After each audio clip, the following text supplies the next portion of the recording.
Our usability research project was on the coffee maker. In our group, there is Yuki, Serina, and Iris. This slide displays the script we read off of to each participant before we started the study.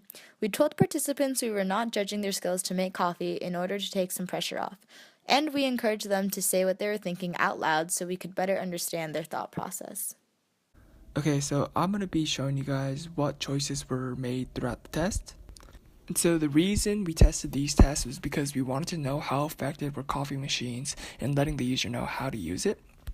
Pouring the coffee was a choice made because we were curious if it would create a mess when you're attempting to drink the coffee. And finally, we decided that cleaning should be included because it's often an aspect that's overlooked. We collected the time, difficulty, satisfaction, and success rate of each because we wanted to measure how quickly can a user make coffee while having a pleasurable experience. Our participants for this test were first-time coffee machine users because, for one, we didn't know of any experienced users, and two, we were curious of how these people would initially interact with the machine so often seen in millions of homes.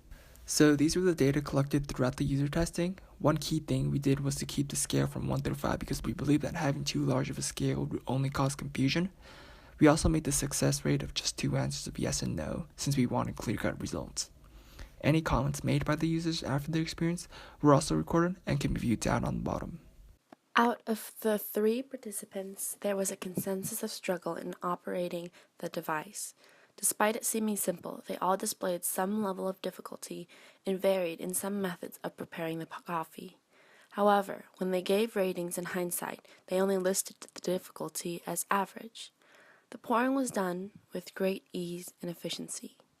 The cleaning task was the most difficult because most of the users couldn't see the stains at the bottom of the pot and became dissatisfied with the pot and the task of cleaning.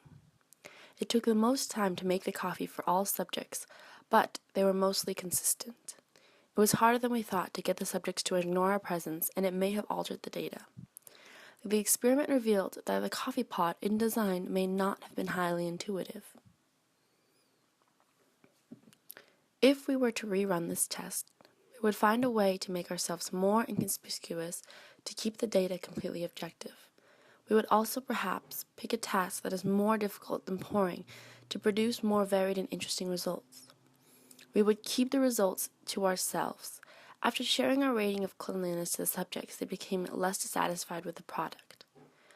Overall, we had a good run, but there are a few things that we would change.